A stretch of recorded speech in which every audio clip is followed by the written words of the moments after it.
Hey, good evening. We're playing White Box in the pulp era. The year is 1932 in some big city in the United States of America.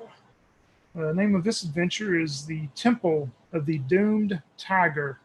The classes will be ones I've come up with myself based on several sources for White Box. Legend tells of a jungle temple where the people worshipped a god that was in the form of a tiger. While inside their temple one day, the nearby swamps broke through the jungled forest, through the earthen dams, and flooded the temple, killing all of the villagers and the tribe, sinking the temple below the surface. The Montclair Institute of Ancient History is hiring adventure seekers to travel to the jungles and excavate and retrieve any historical artifacts from this lost temple to return back to the museum. A recent drought in this area has reportedly subsided the swamps enough that the temple has risen above the ground for a short period of time to have easy access to it. The Montclair Institute's pay is excellent for you. The equipment's so par, but the fame and recognition may bring you endorsements from big retailers for advertising their products. That's where the money may be if you make it back alive. And we find our three thrill seekers who have been hired and brought into this large conference room at the Institute waiting for Professor Dietrich Gunnison to give them the information. And as we do, we'll start with you, Daniel. If you can tell me about who you're playing as you're sitting in this meeting room with these two ever hired adventurers. So sitting at the table is a young lady in her late 20s. She's got very, very tight sweater, tight skirt, and a tight expression on her face. She's looking around. She's not used to this kind of legitimate work, but at her age, it's probably time to get off the streets and stop making her living in the underworld of New York City. And she saw this ad and thought, hey, I've been to the swamps of Jersey. I could definitely go to this swamp and get some recognition and some art and some fame. And that is Jane Smith. Hell's Kitchen is what they call her. All right. This table pans over to Crystal. If you can tell me about who you're going to be playing.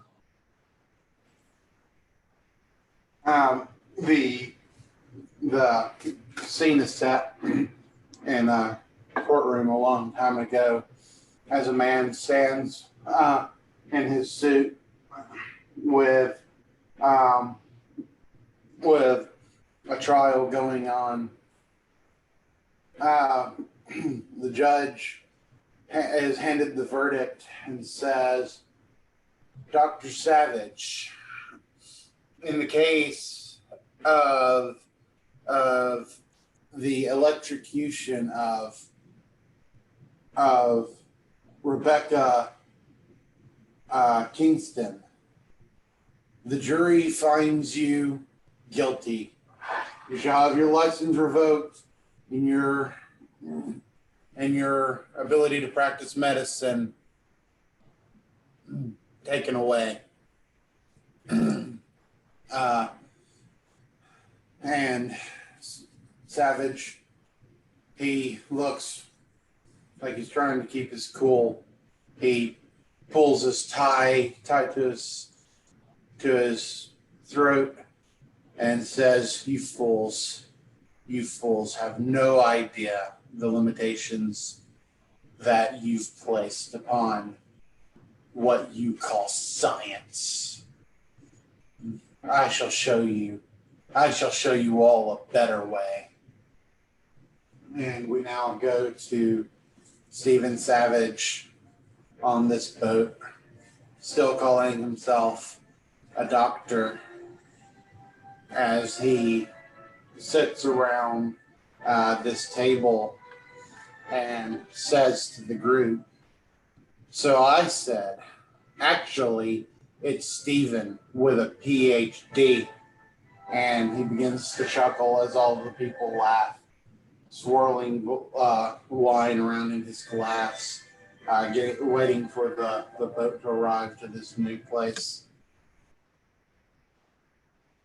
Yep, Dr. Stephen Savage is sitting in the meeting room there at the Montclair Institute, waiting for more information. As we pan over to you, Mike, if you can tell me about who you're going to be playing. Robert is sitting in a chair. He's kind of leaned back against the wall. He's slowly flipping a quarter as he drags on a cigarette that's hanging from his lips. His heavily pomaded hair and his cheap suit clearly makes him look like some sort of hoodlum or a cheap detective, one or the other. He just kind of reeks of the street. He kind of looks around and says, so what are you guys getting out of it? Huh? I mean, I don't know what I'm getting yet. How about you, Dal? What you up to? I'm hoping to get myself in the Sears and Roebuck catalog. You're a model, huh? One of those. So, yeah, you got the gams for it. Why, thank you.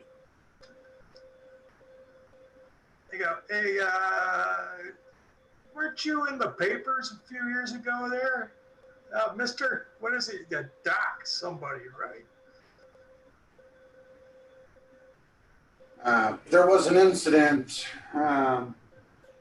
involving me a few years ago, but the circumstances of that case have been largely misunderstood and exaggerated. Yeah, all water under the bridge. Exactly. Puts his coin again and goes, heads. Anybody want to make a bet? What kind of bet are you attempting to make? Oh, I don't know. It's just a gentleman's bet. What do you say? $1? Doesn't hurt one way or the other. A dollar says that in this temple we find evidence of some kind that will change the course of history as we know it. Yeah, change the course of history. I just want to bet on this coin flip right now. Heads. There we go. Thanks, Dal. Flips a coin up in the air. Jingles on top of the table. Slaps his hand on top of it. What did you call, Dal? Did you call heads?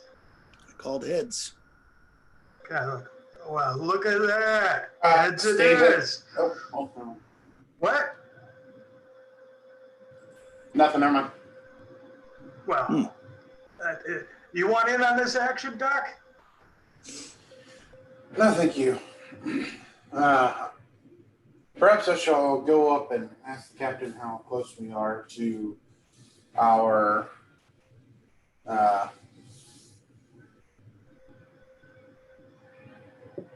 destination.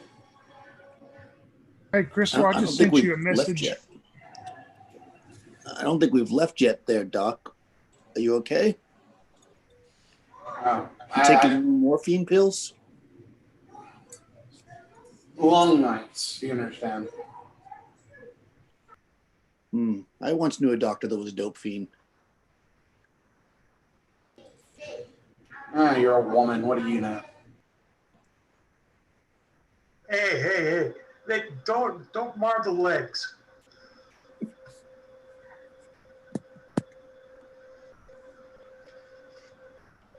He goes, hey, Dal, one more time. Double or nothing. Oh, yeah. I'm feeling lucky. I'll go heads again. Okay, here you go. And he slides you the coin. Even low. Steven will slap $2 on the table. Tails. You got tails? I was going to call tails. What do you call it, though? I was saying heads. I'll cover you. I'll go heads, too. All right. She picks up the coin, looks around, and kind of blows on it, shakes it in her hand, spends way too much time, and then flips it up, misses it as it jingles down and lands on the floor, stamps on it with her foot. And he said, "You sure you want tails?" I think I said heads. No, she's talking to the doctor. Oh. Woman can't even flip a coin correctly. And you expect her to go on this expedition? I see you looking down there, and it's not at the coin. She kind of slides the coin closer to her with her foot, lifts her foot off of it. It's heads. You can pick that up if you want, hon. And then she kind of pushes her chair back. Yeah. Robert will lean over and he'll pick up the quarter and spend a little extra time down there admiring the accessories. As you do that, Robert, the door bursts open at the institute there, and this very distinguished-looking man in a suit and tie and a well-groomed beard and mustache walks in. He goes, "Oh, pardon me for making you wait. I am Professor Dietrich Gunnison. I understand you three have been the selected employees to go and hopefully recover any artifacts from we'll call it the Temple of the Tiger, I guess." Ooh, Temple of the Tiger. I think I saw a picture show called that once. Sounds They shot it in some jungle, and there was tigers and some guy in just no shirt, and he was pretty well built. After you start in it, what do we know exactly about this temple? Good question. Let me explain. You'll be traveling to the outer edges of the Congo there, and deep into the jungle there in the forested area. And legend has many years ago there was a tribe there that is now thought to be extinct. The Tigaruin tribe. They served what they described on what history we have found a god that took the form of a humanoid, but in a tiger's form also. And Like Tony the Tiger on the cereal box? yes, much like that. But this god, evidently, they worshipped him, and they were a very violent tribe as they attacked more explorers and more merchant routes and trade routes and stole any valuables and artifacts and brought them into this temple. And one day, as they were all at their service, the swamps flooded. It had been raining there for several weeks, and the swamps rose and come across the earthen dams that were built to hold back the waters and flooded the temple, killing all of the tribe inside and sinking the temple below the surface. But recently, there's been a drought in this area that we have news coming that the temple is now above ground, at least enough to hopefully go into and excavate any of these historical artifacts. So please return with as much as you can. You will have some men going to bear things with you, and they will meet you at the docks here shortly. And make haste, because as soon as the rainy season returns, the temple will probably go submerged again.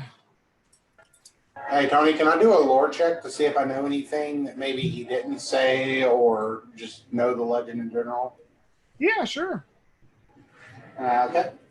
Roll a 1, and my lore's a 2. So Yeah, you would know, but he seems to have kind of downplayed the tiger god some about exactly what it was or what it served. You notice he kind of downplays it. I will send you some information on private message, and that way you can share if you want to at some point. Okay.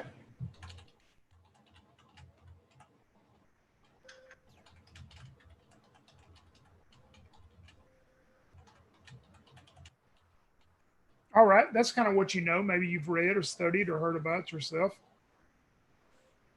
But if anybody Okay. else had any questions for the professor, he would entertain them, of course. So, Professor, what are we looking at here? Are we looking like a lot of hostile natives type of people, or what's going on? I mean, No, from my understanding, as I say, the this tribe, the Tigaruin, evidently went extinct. After the majority of them were killed in the flooded temple, and most of the tribes in that area now are very neutral to strangers coming in. You should not have any trouble with any tribes. It would probably be more of the animals and the beasts of the region.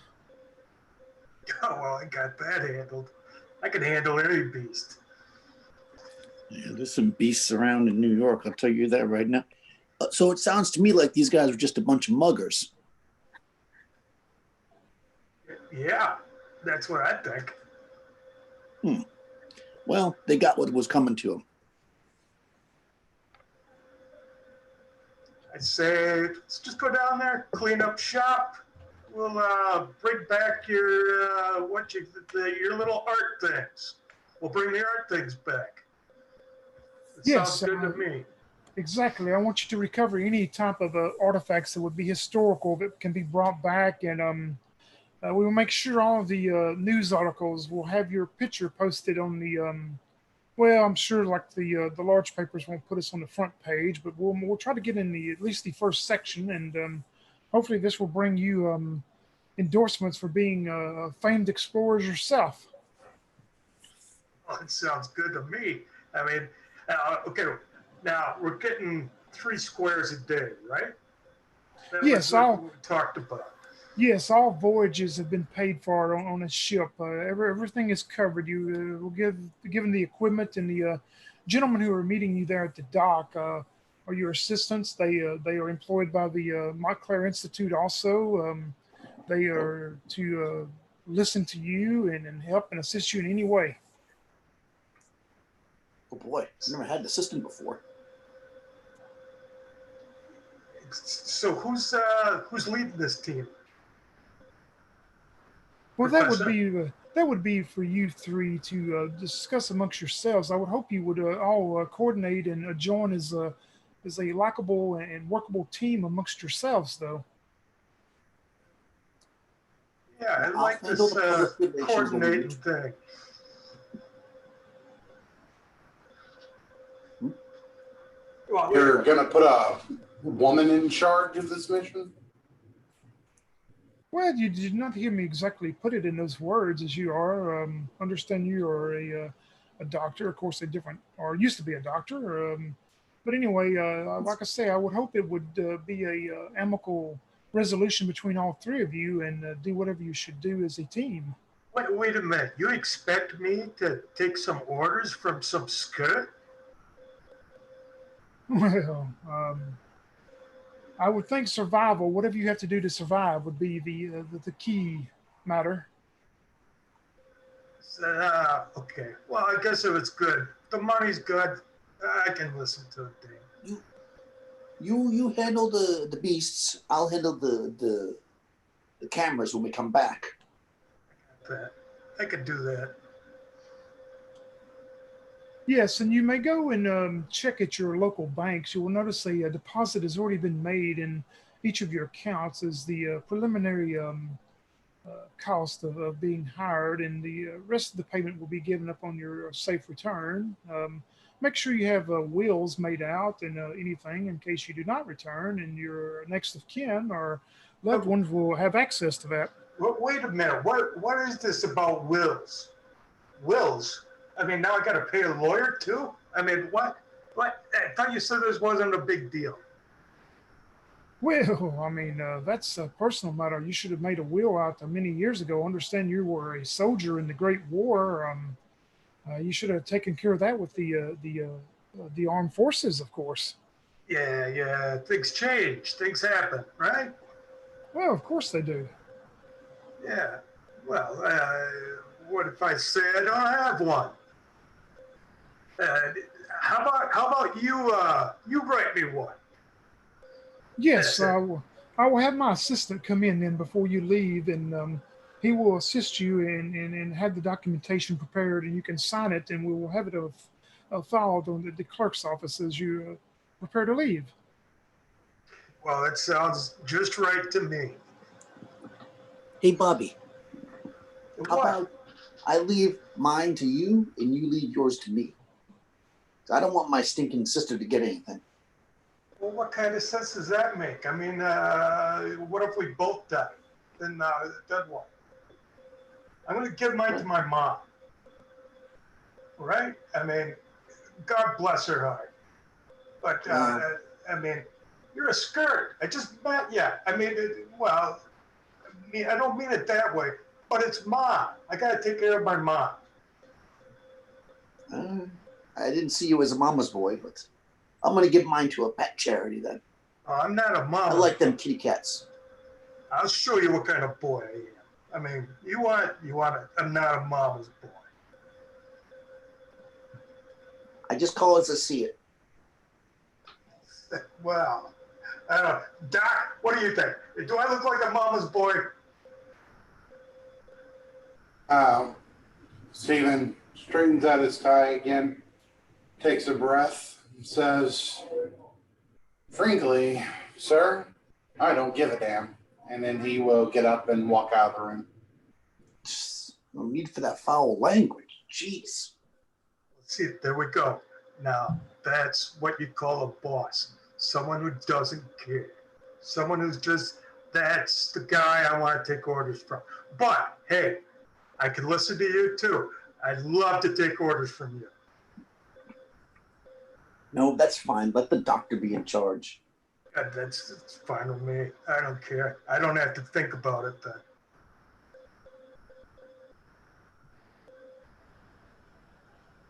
You make all preparations with Robert. They assist you making a will. You have all that done. The when you get down to the docks to get on the ship, Daniel already rode for this, but Robert, you and Dr. Stephen roll me a D4, and I'm going to share a PDF here, and this will be your assistant. Daniel already had a 4 earlier, so if y'all get a 4, re-roll, please. 3. All right. You can download that little PDF there, and they're numbered 1 through 4. And whatever you roll, that will be your assistant to keep up with on the journey.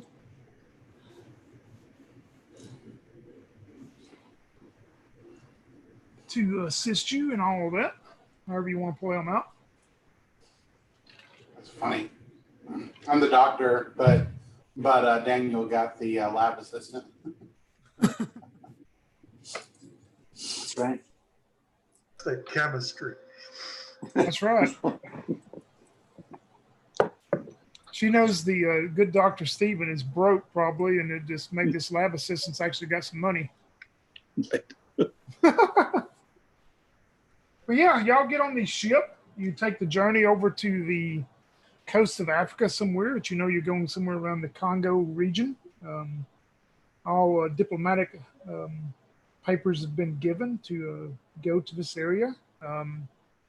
When you get there, you're met by one of the local historians there. He gives you what information they have, which is very, very sparse.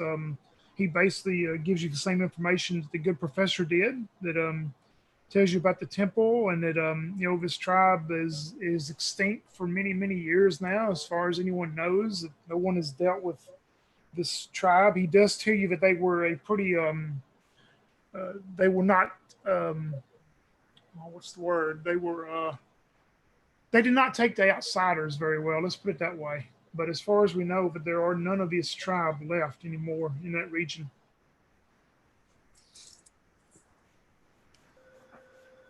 And he thinks it's probably going to be if you're going to have to go by foot, of course, and hack your way through. But they think it's probably going to be about at least a 2 day journey, maybe 3 days at the most, to get to where the temple is. They provide some maps of the region, and we'll try to get you there the best they can. Um, Anything anybody want to do that night as you arrive at night in this small village before you leave out the next morning?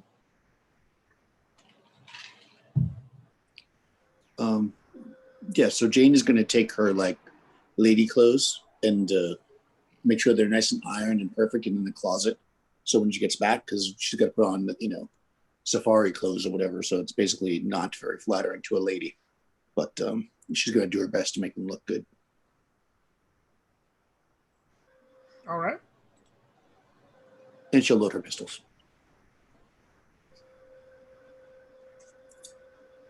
Before we leave, I think the doctor's going to buy himself a shotgun if he can. You could have got one before you left the States. You would not be able to find one in the region you're at now, but you could have definitely. Yeah, like before we left the States over there. Yep, you could definitely got one. And also, could I get like a doctor's bag or like like some medical, like some general medical equipment. Yeah. Yeah.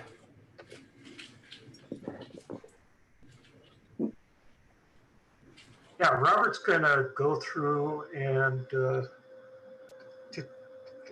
take care of his weapons, make sure that they're well oiled. Being in the jungle and that, wants to make sure that there's not going to be any surprises weaponry wise. So he's doing a double take on those. And then he's also looking for all the gear, making sure that there's grappling hooks and ropes and the variety of stuff that one would take on a excursion of this. Just hoping that the professor didn't stiff him on anything. Yep, you find the some of the equipment is used equipment, but that they send, but I mean it's definitely still par enough to be of use. You would think it would hold up pretty good. That they send you, and the assistants, of course, have their equipment and anything that would be needed. So overall, you're fairly pleased with the equipment. Jane will make sure that Robert's equipment is well oiled as well. All right. Is that what they're calling it these days? Well, this is gonna be a good trip. I can see that already. I like this. I'm gonna give you all the art, babe. I appreciate that. It's never too late to change that will, by the way. No, I told you, I'm not a mama's boy, but it's going to my mom, okay? She's a good woman. She had to put up with raising me. I got to give her something. Maybe I could give you a part of it. I mean, what do I do? Just scratch out? Do I scratch out my name in here or my mom's name and then put both of you in or you what? Maybe just add me, I can add you? Yeah. What? I just say I'm going to add you on here? I'm going to... Yeah. Why don't you just add it on there and then I'll just initial by it. That sounds good. Yeah, let's do that. Love you, doll. That's Okay. great. That's great. You do that. All right, I'll do that.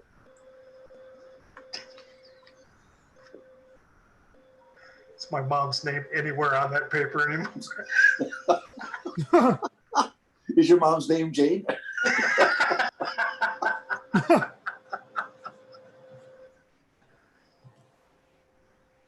Well, yeah, y'all start out the next morning then on your journey. You're taken to the location of where you need to go and follow the maps. Let's see. The day is progressing pretty well. The weather is very nice, and you start noticing the areas of what would seem to be some of the drought in the jungle. Some of the foliage and stuff seems to be leaves turning brown, and they would have told you in the village there that we haven't seen any good amount of rainfall in some time, but the rainy season should return soon. you make your way into the outer reaches of the Congo region, from what you've been told.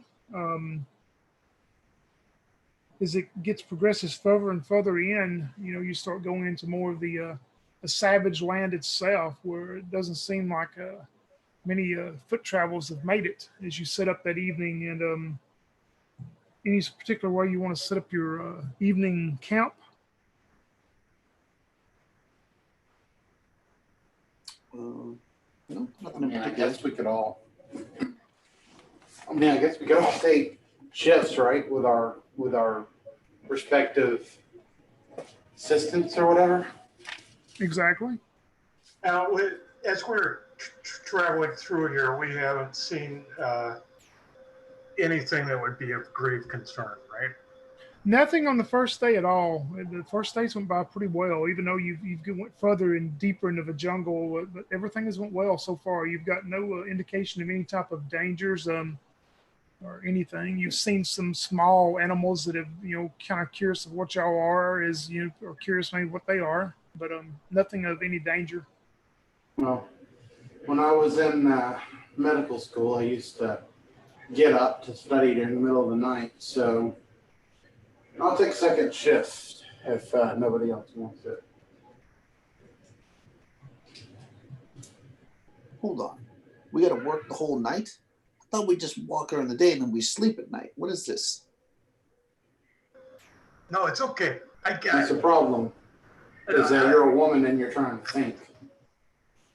Now, listen, I know, Jane, you need your sleep. You need your beauty sleep, right? Right? I'll take your shift. I could do that. There's no problem. I appreciate it, hon. That's you just go ahead and rest that lovely head of yours. Thanks. Frank will help you. He's so good. Frankie, will you stay up and help? So Frank, my lab assistant, will help.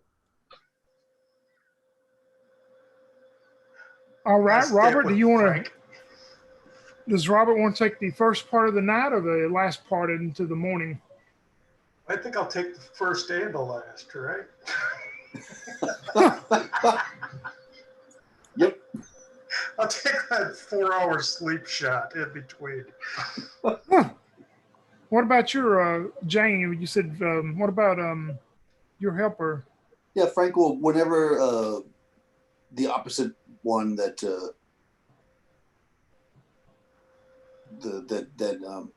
Robert's helper stayed up for. So I guess they'll swap out. All right, I'll put him on the last one in just for bookkeeping in the morning. Let's see, Robert, you begin out the night, listening and doing whatever you do. Oh man, roll me a here we go. Roll me a D6, Robert. Excellent. That's a 1. Oh no. Welcome back, Mike. Thank you.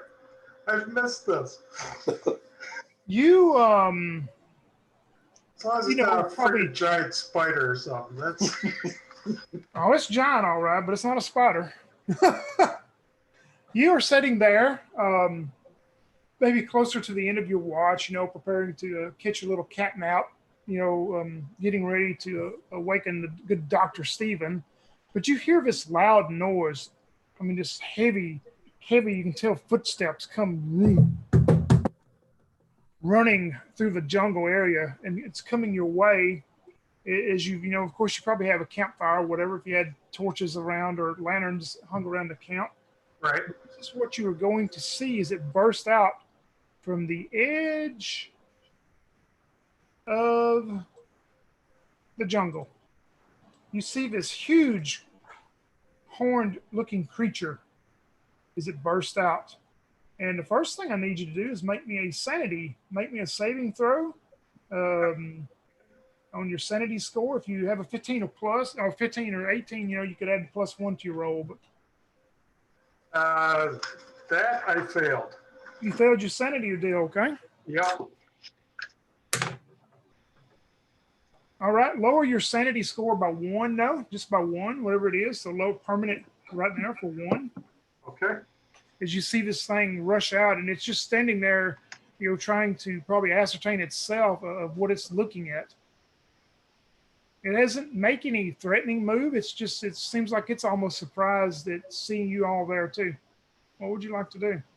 I begin shouting "Mad Cow" because I think that's about the closest thing I know what this thing looks like. It's some sort of mad cow. And I grab my shotgun. All right, Dr. Stephen and Jane, both make a saving throw. If you have a Constitution bonus, you can add that to your roll to see if you wake up. Okay. Oh, okay, it's too dark in here. That's a 15. My saving throw is. That should do it, 14. I would think. Yeah, I make it. All right, Jane, you're waking to this. What about Dr. Stephen? Dr. Stephen fell. All right, he's still sleeping. And we'll say your assistants also, you don't have to make a save for them. We'll just say they awaken if you did. If not, they're sleeping.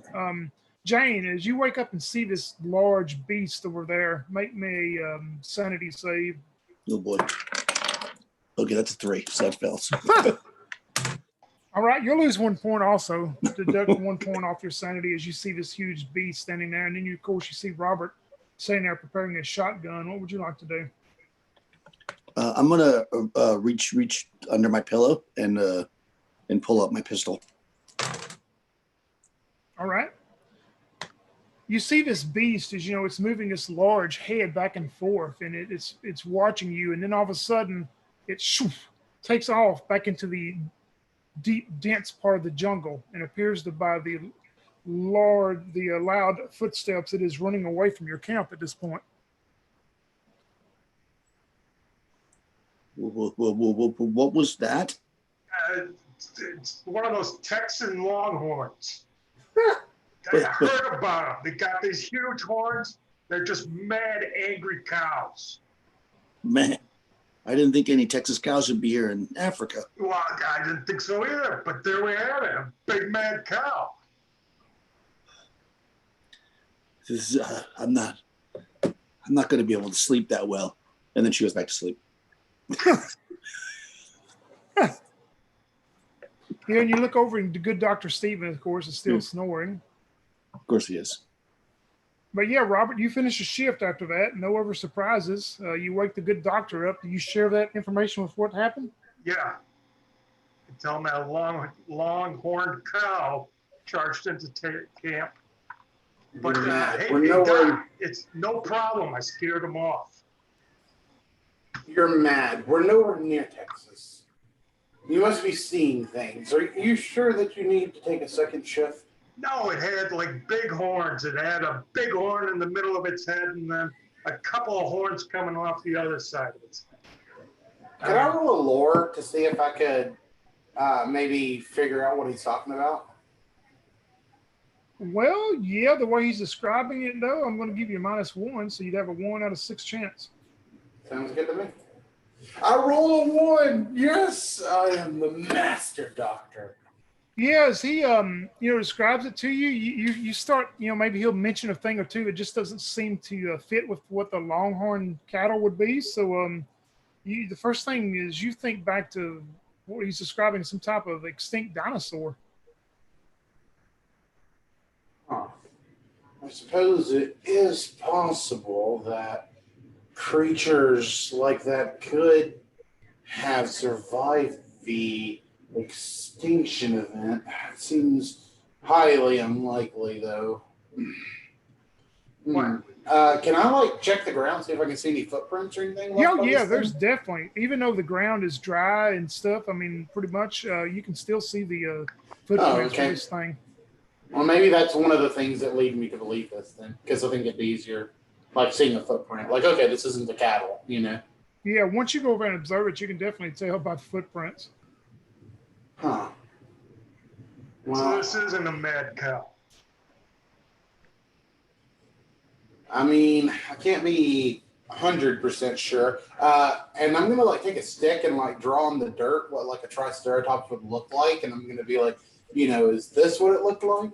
Yeah, that right there. That's the mad cow I saw. Hmm. And Steven will go to his to his tent, and he's gonna take out like a small journal that he carries with him and a pen, and he's gonna like just start making some notes. All right, you can do that as your shift begins, and maybe Robert finally settles down enough to get into some sleep. And the good doctor, nothing happens. The rest of the deal is you make your notes and try to figure out the peculiarities of what Robert says he saw. You wake up Frank and Robert, I guess, for the last shift. Um, Nothing happens the rest of the night. Y'all awaken to day 2 in the morning. And I'll say, does Robert prepare breakfast or does he leave it to Frank? Well, I'm not gonna fix breakfast. I mean, I usually go down to the diner on the corner for breakfast. What do you mean cook it over a fire? Huh.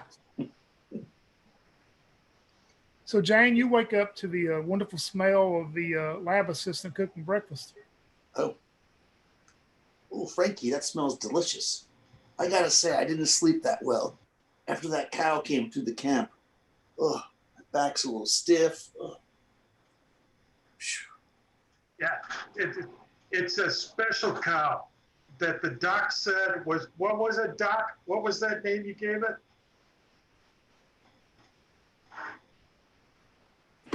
I believe it may have been a triceratops. Yeah, a triceratops. Is that French? That sounds French. I'll be honest. I don't know what the colloquial, where the colloquialism came from. I think you get that when your feet get wet and you don't dry them enough, and then after a while they start to stink. That's the colloquialism. I don't even know what you're talking about. Colloquialism. What is that? Well, It's like a rot in your feet, like you get in gym class. Oh, like swamp rot. Yeah. Okay, well there you go. The colloquialism. I got a colloquialism in my foot. I got that. Yep. See, I ain't as dumb as I look. No, you're not. Steven kind of rubs his head a little bit. He looks up at Frank and shakes his head a little, like, you know.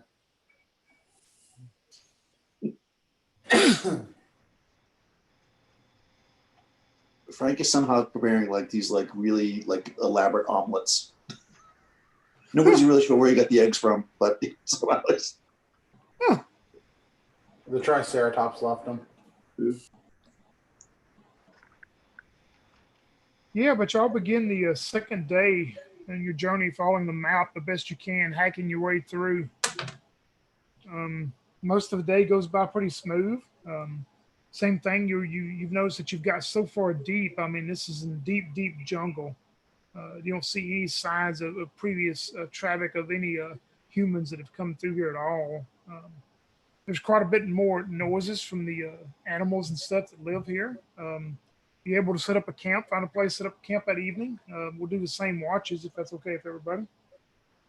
Yeah, that's good for me. Of course it's good for you. Yeah, it's good for Robert. Yep. So Robert, you start out your shift, and you don't see any mad cows or Texas Longhorns that show up at all. Okay. You get Dr. Steven up. Dr. Steven, roll me a d6, Dr. Steven. All right, one sec. I'll before I start my shift, I want to say I'm going to keep my assistant asleep during my shift, and like at the end of my shift, I'm going to wake up my assistant and like that other assistant, Frank, and I'm going to let the Mike's character sleep. All right. And I rolled a 1, so this plan may go very poorly. It may go. You rolled a 1 also. Okay. Well, you're sitting there. I'm on that 1 streak tonight. That's like my 3rd one. Yeah, I can say mine are on a lot of 1s too, unfortunately. Well, you are sitting there on your shift, Dr. Steven, about halfway through, and you hear a loud loud noise coming through the jungle area. And on the edge of the deal as it breaks through, you see this. Jeez. Oh, wow. Okay. All right. I guess I need to make a sanity check first because I wasn't sure, or Yep, because you do I've need heard of it. Do I need? yep, Can you I? do need to Okay. make one, because it's actually seeing one in person. All right, no problem. 18, and my sanity's a 15. Yep, you are able to fight off any result of actually seeing a living, supposedly extinct creature. Yeah, so I would say like Savage is kind of mostly probably excited about this, even though he's not like a paleontologist or something. Like, I mean, this is still an amazing find. So when this thing comes into the camp, uh, what he wants to do is he wants to try to like maybe grab a leaf from a plant or something and see if he can like kind of calmly talk to the dinosaur and be like, hey, it's okay. Like, come on in. Because like he would understand that like as far as he knows, these dinosaurs were supposed to have been herbivorous.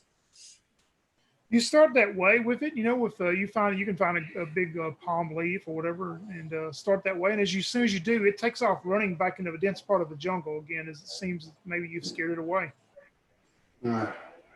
Yeah, Steven's disappointed. Hey, let's see. Is there any way I could maybe mix up, like, say, some plaster or something somehow, and like get a plaster of this thing's foot? I'll tell you what, roll me just a d6, and I will see if you have any equipment between all of y'all that y'all can do that.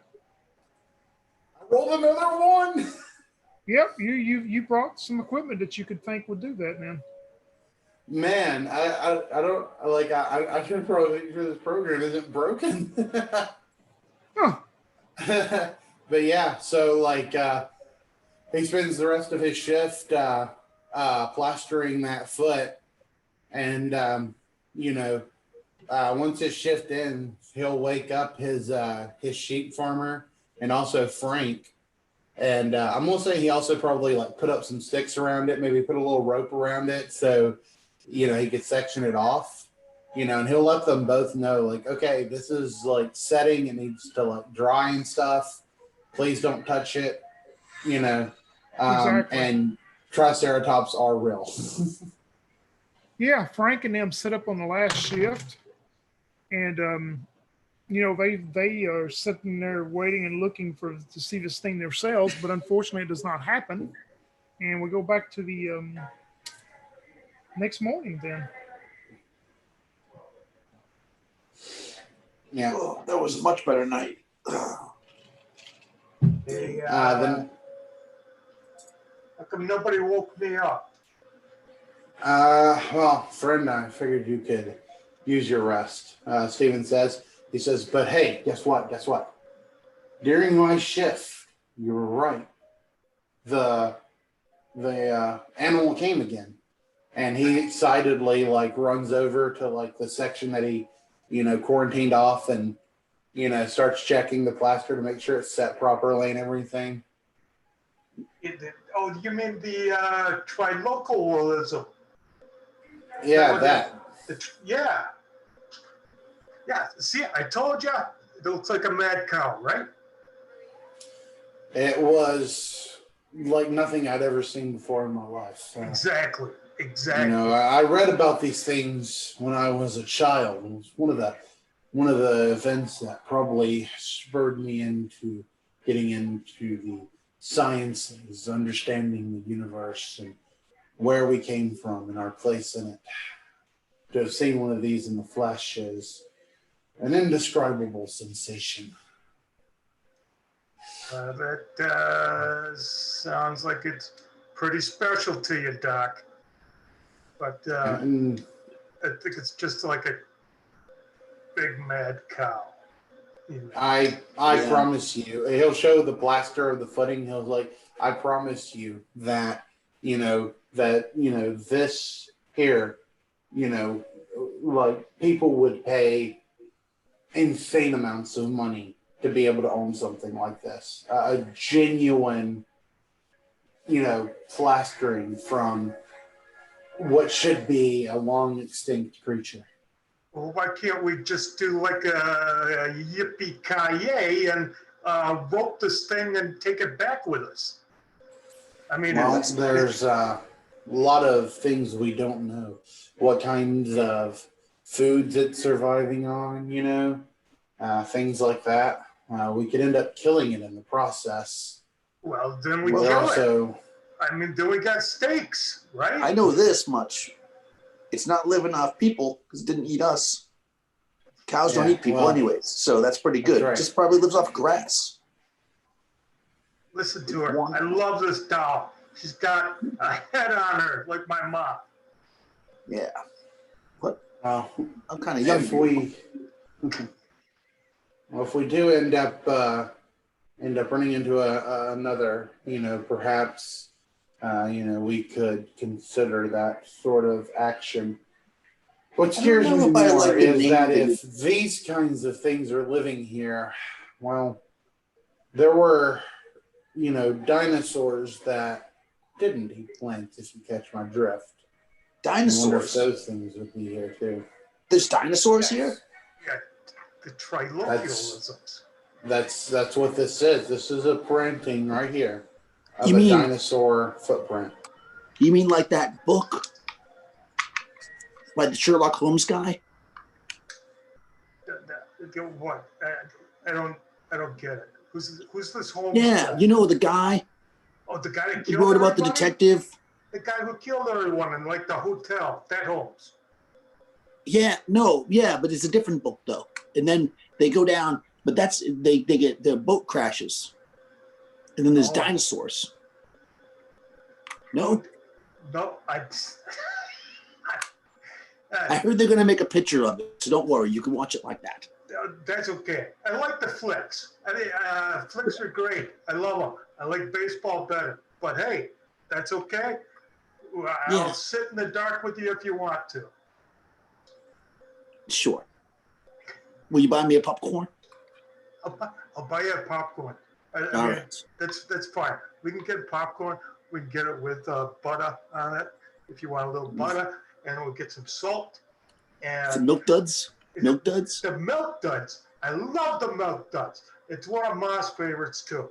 But it's okay. I'm not going to mention it anymore because Ma always says, just shut up about talking to me. You drive the women off.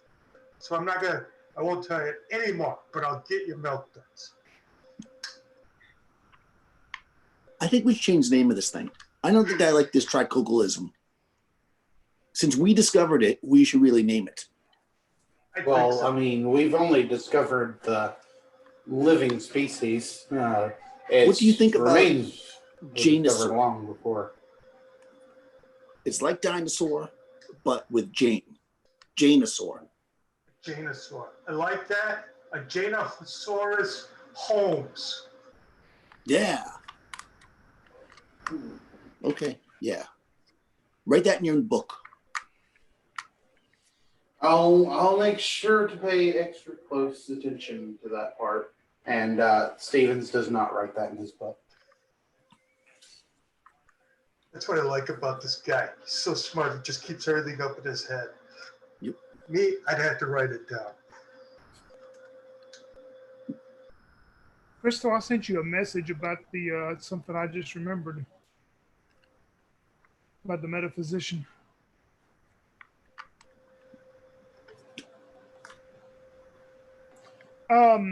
But yeah, y'all start out the next morning. You look on the map area. You can kind of coordinate enough that you think you notice that it is quite a bit of the land is more dry here. You start that morning out, and you start seeing where some of the various swampy areas that they were known as. You can see where they've dried up, and you get closer and you travel about halfway the day. Maybe you stop for a break around lunchtime, and begin, a little bit after lunch. The sun's still up pretty high, and you come up on, as you come out, there's some areas of water on both sides, but you're able to navigate and make your way through enough. on land part, and you come up on what appears to be an entrance to a large temple, much like in that photo there. And you see appears to be two walkways going into it. If you have that map, it's actually going to be number 2 that leads into it on that map. But you can see that this evidently is the temple of the doomed tiger god. Oh. Oh, I thought it was going to be more fancy than this. It's okay. This is where I come in. I'll do it. I'll go in. I'll check it out, and then I'll let you guys come in. Okay, I can do that. That sounds like a plan. You're very strong. I am. That's Be careful. Be careful. Be careful going in. The tiger god was known to be a violent and warlike god, so it's possible that they have set his temple with traps. Well, traps. He didn't say anything about traps. I was talking about beasts, right? And dinosaurs. That's what I'm here for. Take care of those things. I'm not going to take care of traps. Yeah, What kind of trap? Like a mouse trap? There's no telling. These kinds of ancient dwellings can hold all kinds of tricks. Okay, so... Or so I have read. So I'm just going to walk in, and you're going to look out for me. Yes. Okay. Plan. She's going to pull out her pistol. She said, I got you covered. Just, my aim's not that good. So try to stay out of the way if I have to shoot something. Just going to let you know. Okay. Savage is gonna like kind of get up close to Robert, and he's gonna like pat his shoulder and say like and whisper in his ear, "Send your assistant ahead of you. That way, if there are any traps, maybe he'll step on them first." Send my assistants in? Yeah. Assistant? Wait a minute. No one told me I had an assistant. I got an assistant? I could have had him doing all this stuff.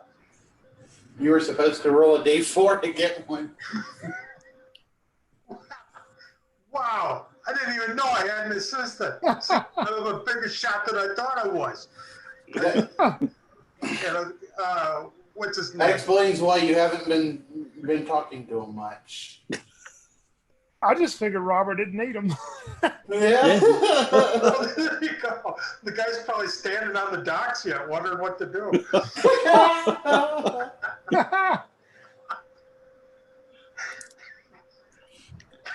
Oh yeah. You can share Frank with me. Yeah.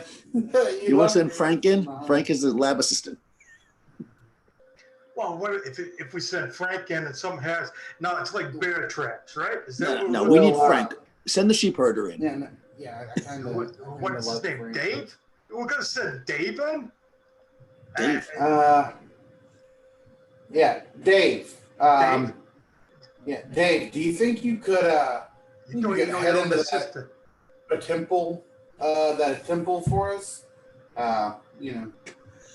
Maybe sling the floor a few times before you wander all the way in. You want to try to send Dave ahead of you, is what you're saying? Yeah. And look out for the bear traps. Dave's probably like, what the... Or the tiger traps.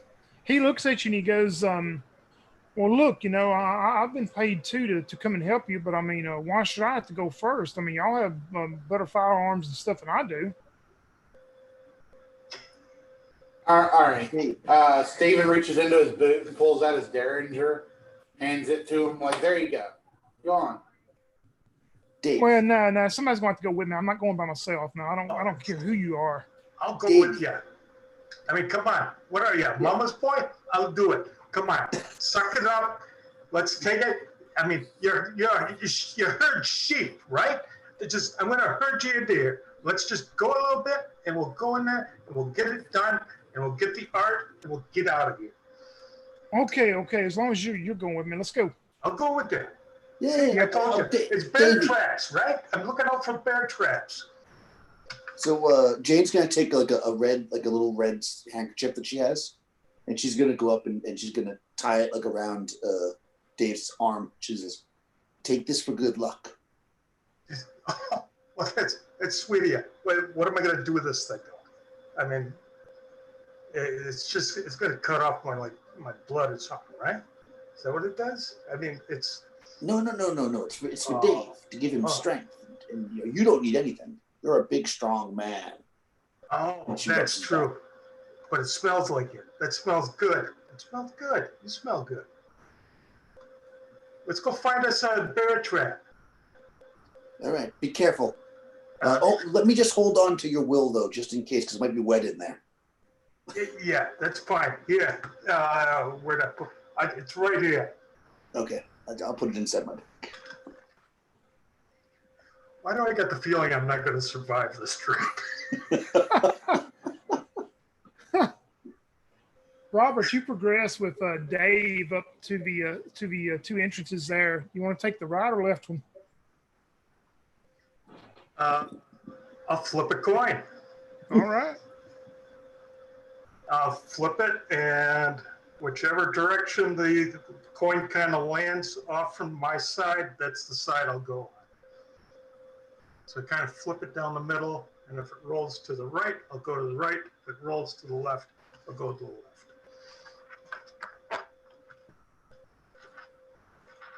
It is going to land to the left. Left. See, we're going to the left. Okay. You progress up that way, and you do see like a caked on. I mean, a lot of patinaed stones and broken. It appears the main entrance in there, the biggest room. When you walk in, a lot of it's caved in, and there's some natural sunlight coming in that you can see.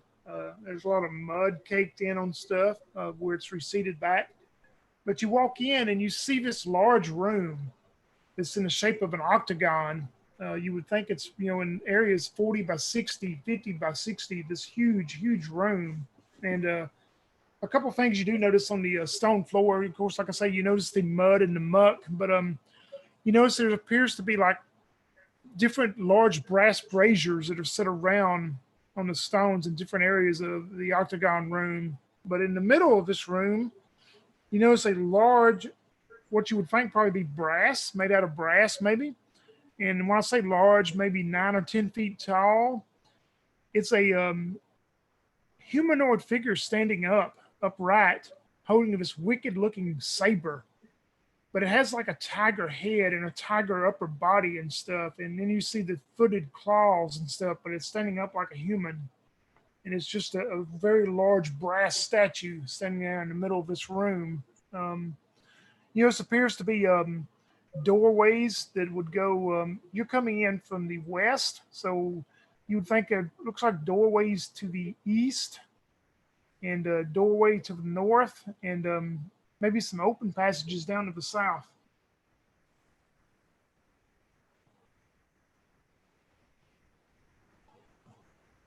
This is what you see, Robert. Hey, Dave, why don't you stay here? I'm going to go back, and I'm going to get everybody, because we didn't run into any tracks, and we can all meet here. This would be like our central point. This would be kind of our camp, next to the big Tony the Tiger. Okay? Yeah, So you see, here. he's not. You see, he's not as nervous as he was. He's a little calmed down now. That especially that you went with him, and he'll stay there.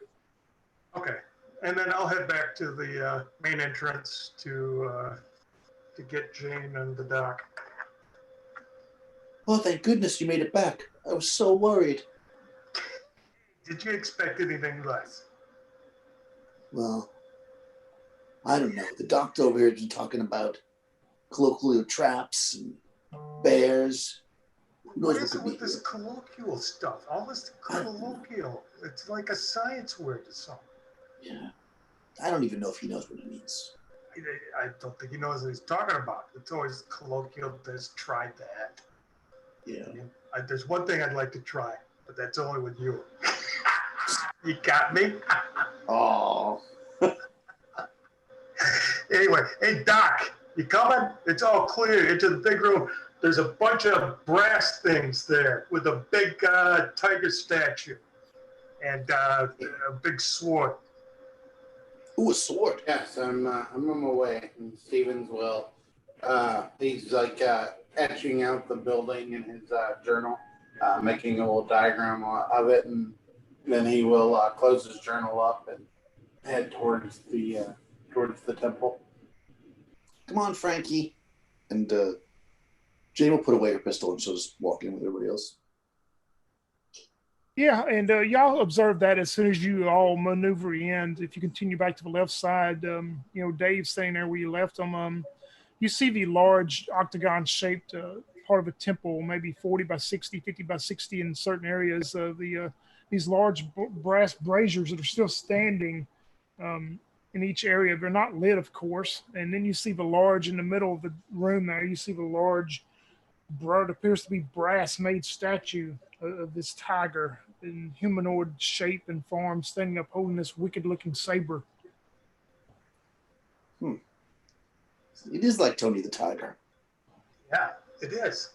But I tell you what, it would be easier to take that mad cow back than it is trying to drag this out of you. That's a lot I don't of think we weight. need this. Well, they said bring the art back. This is art, right? This is a statue. I thought we were just taking the stuff that they mugged from other people. They couldn't have mugged this. This is a tiger. Oh. Well, I must have been confused. I don't know. Okay, well, if we're not taking it, Doc, what do you think? Did you want us to take it? The doctor would like to look around like the base of the statue for any like runes or, writing or anything that could be etched into this thing. Yeah, once you go up there and you look at it, when you see it, Doc, as big and huge as it is, this thing would weigh a tremendous amount of weight. There would be no way to transport it back with the group you have now. But you don't see any writings or anything on it, but do roll me a D6, though. Okay. 2. A 2. All right, roll me a D100. 15. 15. You find a handful, roll 2d6 and whatever you get total. You find that many like these old silver coins that are laying around the base of it there. 9. Okay.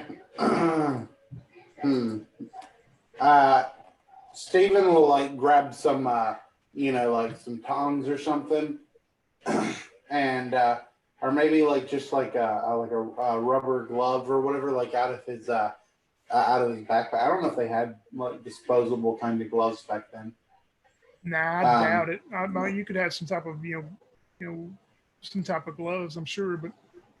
Yeah, I'll just say a pair of tongs then would be better. Like he'll reach out with a pair of tongs to pick up one of these silver coins and kind of like flip it around a little bit, examining it.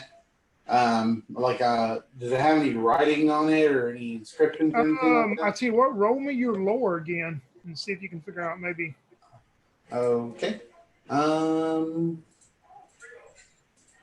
6. No, it's like so weather beaten and everything that despite trying as hard as I can't really make anything out. This has obviously been here for like a long time, I'm gonna guess. Exactly. So Stephen will put that coin back on the floor, back exactly where he found it, and put his tongs away and say, as if he kind of heard them the whole time, but only just now has managed to be able to actually bring himself to answer. He says, "No, I don't believe we'll be taking this back. At least not now. Maybe we can acquisition it sometime in the future. Today, let's look for something lighter to carry back." Well, this place is going to flood, Doc. Do you think it'll become lighter once it floods? Because things sometimes are lighter in the water. I'm sure it will, Jane. I'm sure it will. All of you make me a saving throw as y'all are standing in this room. If you have a wisdom modifier, add that to your roll. But if you fail, let me know. If you pass, do not let me know. I failed. All right. I failed. Passed. All right. I will send a Doctor and Jane a message real quick. I felt the ancient blood curse. I felt the ancient blood curse. I got a rock.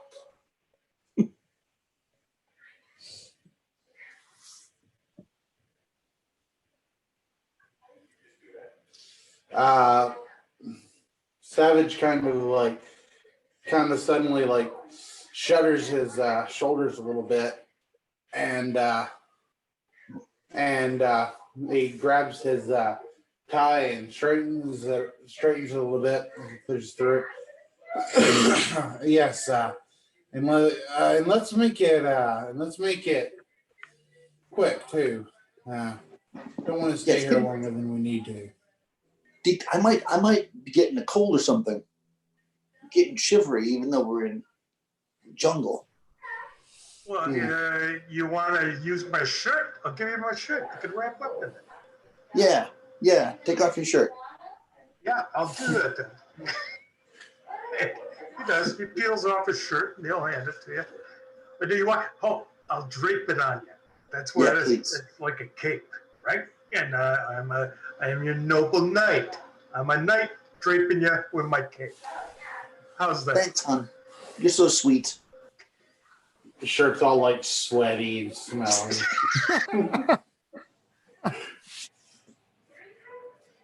As you all have made it into the middle part of this largest room, you all observe, if you continue east, there appears to be a stone door, a large stone door that is closed. To the north, there are two different sets of stone doors. Both of these are very large, the ones going to the north. And to the south, you see what appears to be two open areas out of this room. There's no doors, but it appears to be two open stone passageways to the south, the southeast, the southwest, the northwest, the northeast, and then pretty much east. Well, I gotta say, you went left when you came in, and that was pretty good. So maybe we should keep going left. There you go.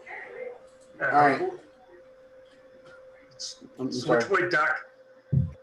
So you said the first room we were in was kind of like an octagon, right? Yep. And If you're looking at the map, it's a big octagon room. Okay, there's a map. I knew that. Yeah, you did. Okay, so the doctor will I'm gonna say he's like sketching out a map still to keep organized, and he'll say, if you want to go that way, Jane, then we shall go that way. So, Doc, did you say the left, right? Right. Right? If you want to go Left. right, the left. No. We're going left. We're going to the left. Well, that's what I said. Yeah. We're going to the left, right? Right. So now you change your mind again. That's fine. I don't care. We'll just go. Go. You point at the door and we'll go. He points to the door to the left. Yeah, as you can see, Crystal, I'll put it up real quick while I'm talking. You can see you're in that Right. middle of that large octagon room. There's passageways northwest. You come from the west, and you're traveling east. So there's two passageways: northeast, northwest, straight east, pretty much, and then southeast, southwest. Yeah. So Stephen will point to the left door, and All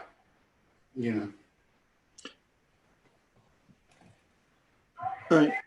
Actually, I think that Jane's going to walk up to it, feeling emboldened, since it was her idea, and now the men are listening to her.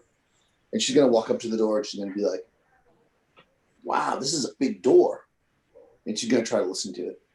To the northwest, right? Yeah, the one right above number one. Yep, we'll call it northwest. You listen. You don't hear anything. Maybe just a small catch of a breeze or something coming through, but you don't hear any discernible noise. Quiet as a tomb in there. Quiet as a tomb.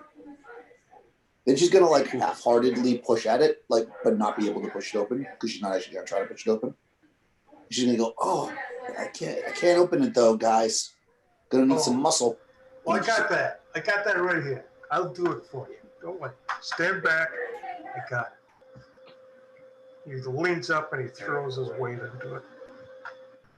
As you do that, Robert, the door pushes open pretty easily, and you're looking into a very dark room. This part of the temple itself is the roof still seems to be intact, and there's no light sources at all. It is very dark in here. Dr. Stephen will pull out his flashlight and turn it on so that they can see into the room. Wow, you're strong. Dr. Stephen, you shine a flashlight beam into this room in this area, and it appears to go about 30 feet. And all you see in this room is the floor is littered with skeletons laying everywhere. Skeletons of various age, people, and sizes. You can probably think some of them were children, some of them probably female, male. But from all you can see in your beam of flashlight is this room is full of skeletons. Jane screams very loudly. And as you do, as all of y'all see this, everybody make a sanity save. I failed. Right? No problem. You'll lose 2 points this time, Jane, as you see all these skeletons off your side. If someone were to roll a nat 1, would that have worse effect? I'm asking for a friend. Nope, I'll be nice. Okay. But you will lose 2 points, though, Doc, because you see all these skeletons. What's the effect eventually? Because I've lost 3 points so far. If you get to a 6 or less, you need to let me know because you're pretty much going to go crazy. If you happen to see something though worse that gives you if you lose 4 or more in one situation, you get a phobia. Okay. Okay, no, I'm still good. I got a few more. Yeah, but if you get to 6 or less, definitely let me know. Okay. So this looks like the place where they all died, right? But why didn't they just swim out? Yeah, I mean, being like caught by surprise by this, Stephen has They to can't take a swim. moment. They don't have no YMCA that they can learn how to swim. It's okay. It's That okay. I've seen this before. You guys can relax, but I'm not seeing no art. There's no art here. Just a bunch of dead bodies with skeletons. I think we just gotta take that statue and leave. This is really creeping me out, guys. Yeah. Well, I suppose we should look for the statue. Stephen wants to just kind of like poke his head in the door and like look around the room and see if there's any other like an altar in there or something like that. Yeah, as you do that, maybe step in just enough to shine your beam. You notice the room is 30 feet. Your beam went about 30 feet and hit a wall. But as you're shining your beam, you see it goes another good, probably 50 or 60 feet in width. But when you shine your beam, all you see is a floor with skeletons everywhere. I mean, that's all it is. You can see this room. You do see 2 brass braziers, though, against the northeast and northwest walls. And, of course, they're not lit, but they're pretty much similar to the ones in the octagon room. But all you see is just skeletons laying everywhere. Guys. Let's investigate the rest of this place. Let's do this quickly. It looks like that the door on over there to the east. It looks like it leads to this room again. So let's just head over to the very eastern door. Yeah, you could definitely tell maybe by looking and deducting that the other north east door would lead into this room also from the other side.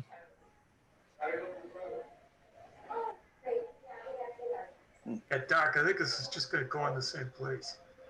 Right. Yeah. Let's just go check out the very eastern door then. Okay. Can we close that door, please? Because it's really giving me the creeps. Yeah, we'll just let the dead be the dead, right? Just let them be. And he closes the door. Yeah, I don't want to catch any colloquialisms. Right. Steven notes to himself that he'll need to grab some bones before he leaves, so he can have a small sample to see what happened to them. All right. You go to the far east door then? Yeah. And this, yeah. He goes over to the door, in typical female fashion in a 1930s movie. Jane is going to go over to that giant sword and try to get it off the statue. Oh, you're going to grab the sword off the statue? Oh, hell yeah. Not until everybody walks away. You make me a saving throw. Of course. 16, actually. I made it. No, 18. That's even better. Yeah, nothing. Nothing happens, and you feel okay. Did I get it, though, or no? It's not. Nope, it is not coming off the statue. Ah. All right, she shakes her head. Damn. Well, it weighed as much as you did. Yeah, probably.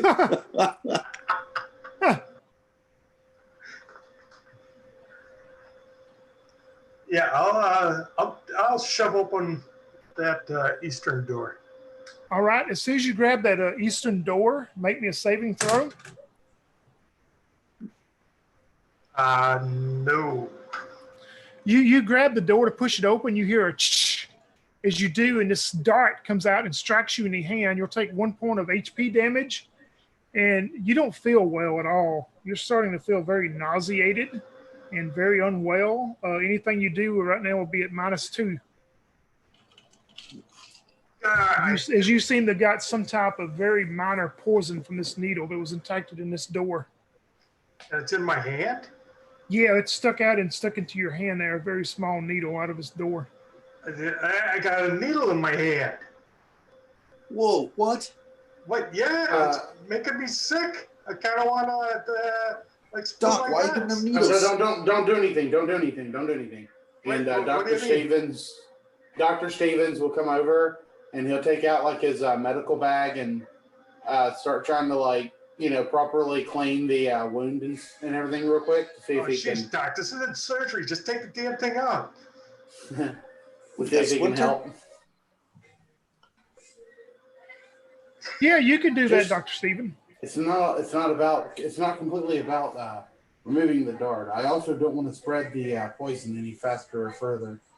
Wait a minute. That's why I'm feeling sick. There's poison? I got poison now? Poison? Like cyanide? I'm not sure. Well, possible- is bad, It's right? possible that whatever poison was on this needle has disintegrated throughout the time that it was here. I'll have to run some tests to make sure. It's disintegrated. The poison that's pumping through my body now, making me sick, is disintegrated. I meant to say not disintegrated, but that it may have dissolved a bit. It may not be as potent as it once was. Okay, so this sick feeling is all the sicker I'm gonna get. Guaranteed. If I'm dying Guaranteed. here, I'm punching you. I'm gonna punch No. you, Doc. I No, don't no, punch you're not- doctors often, but if you tell me I'm not dying and I'm dying, I'm punching you. This is not going to be what kills you, my man. Okay, there. That's what I like to hear. Confidence. Confidence. Oh, man. You know what you need? Some ginger ale and crackers. Exactly. That's what Ma always says. A little ginger ale does you good. Settles down the tummy. As Exactly. soon as we get back to the boat. For now, we have business to. You don't have that ginger ale? That nerve food? You know? What is that? What kind of doctor doesn't have ginger ale? I know. Wait, I just don't know. The kind of doctor who's out in the middle of a jungle investigating the tomb of an ancient war tiger. Yeah, but aren't they all doctors on the commercials with the little ads? They're standing there with the bottles of the soda. Yeah. You're right. Yep. Well, Like Dr. Pepper. I don't know really how to respond to that at all. Well, I'm beginning to think you're not that good of a doctor. That's what I'm thinking. Do you even have any lollipops? What you got in there?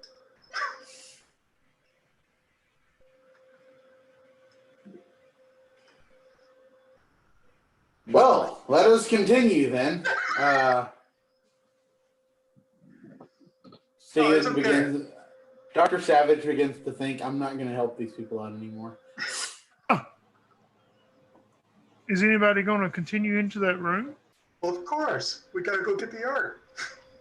You shine your flashlight in there, Dr. Stephen, I'm presuming. The room is about 30 by 30, and it is littered and covered with all type of artifacts and treasures in here. And we'll start with you, Robert. Roll me a D100. 100. That is an 02. And O2. You're looking around. You find in like a wooden chest. As you open it up, there's a very fine made short bow in there, and is wrapped in like this blue, almost dark blue looking leather. And it appears it was sealed up enough that the water of it coming here did not bother it. There's a soft leather quiver, and it has 20 arrows with it, and all the arrows are painted yellow. You can tell that it's probably some type of old military. Since you're being a soldier, you know it's some type of old military bow and arrow set. Let's see what else is in there that you find.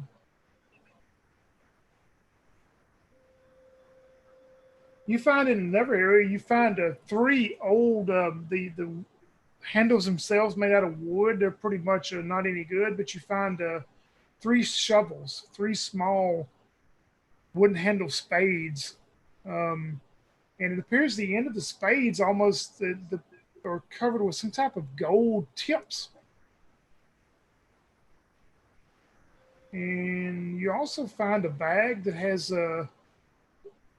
33 coins in it. As you count them out, there's 33 of them.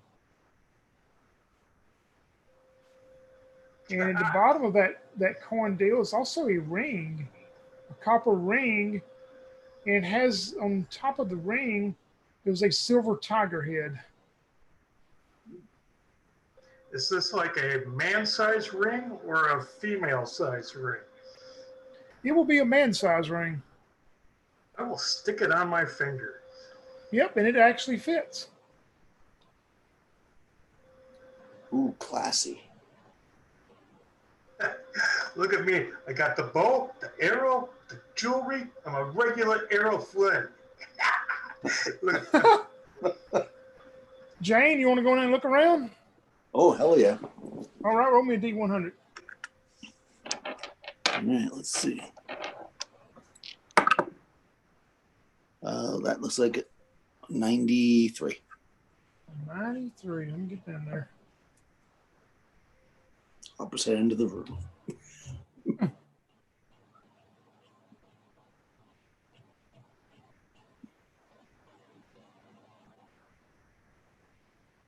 You find another chest in there that appears to be weathered fairly well. And when you go over there to look at it, there's like on the front of it, there's carvings of these brass monkeys inlaid onto it. And all these monkeys seem to be dancing and stuff and like having a good time.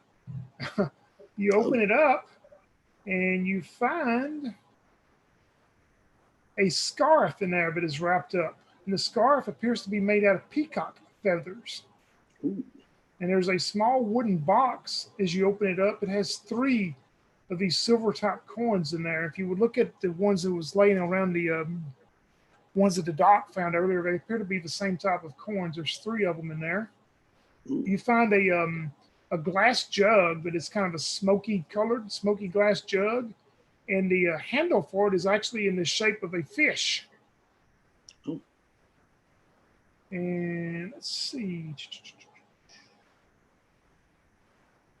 You find an old leather. It's kind of maybe the weather had got the visp, but you find like a leather, probably what you would think would have been a belt pouch, And as you open it, there's three gems in there, three green gems that you find in there. Nice. And there is also a ring at the bottom. It is a polished looking ivory ring that is made out of ivory. Oh, nice. Oh, look at this. This might be made out of one of those tricochials horns. She's going to put it on. Yep, and it actually almost fits good. Hmm. What about Dr. Steven? You going to look around? Yes, of course. All right. That's a D100, you said? Yep, correct. 31. 31.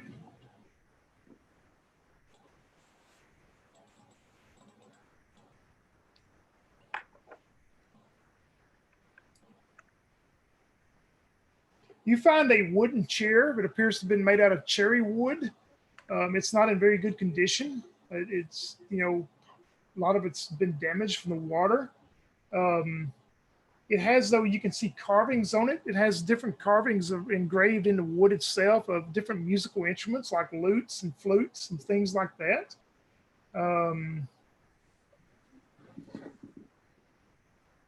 You also find a scimitar, and it appears to be trimmed and outlaid in gold along the edge of the blade.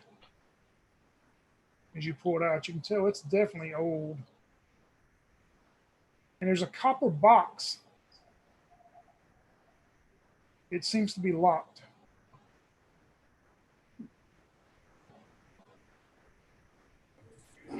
Okay. And it's heavy. If you pick it up, I mean, the box itself not that big. I mean, you can hold it in your hands, but once you pick it up, it's kind of heavy. Can I still put it in my backpack and, get out okay? Oh, yeah. If you don't want to attempt to mess with it right now, yeah. Yeah. He won't mess with it right now. And you said it was like a chair of made of cherry wood? Yeah, made out of cherry wood, but it's in very bad shape. I mean, the water's got it pretty good. So he's just gonna take a leg or something like that, from it somewhere where it has like engravings and stuff, just to kind of like as a reference for the kind of designs this tribe had or whatever. All right. And as for the scimitar, which is probably the most remarkable to him, like he can't believe that ancient Mayan type civilization would have had something this nice. That I'm just gonna say he'll if he can he'll put it on his hip for now and like wear it. Ooh, look at you, like Sinbad the Sailor over there. Yes, well, must be able to carry it somehow, and this seems the most practical way. Surrounded by a bunch of hunky men here now. Look at this. We're like regular movie stars. I know, right? We don't have to go to the flicks. We are the flicks. Well, Exactly. yes, let's get it. Let's get these treasures out of here so we can, get them in a museum and studied and whatnot. Everybody make a save. If you have a wisdom modifier, you can add the wisdom modifier to your roll. Ooh, I felt. Robert fails. It's dropping slowly. I passed. All right, I'll send you a message, Doc. Are we like loaded up with stuff now or no? Well, I mean, you got your helpers there, so I mean, they're helping you some. Yeah. I mean, So we can keep I mean, exploring. you're getting, you can still, you can take it all to the middle room and set it out, but you're not heavy laden yet. Okay, yeah, because I mean, there's more space here to explore, and now Jane's kind of excited.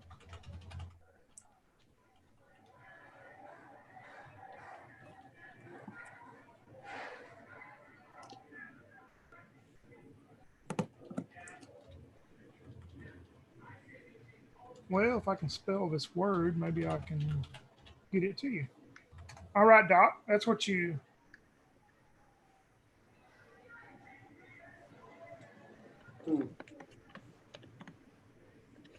we closed the door to the north earlier, right?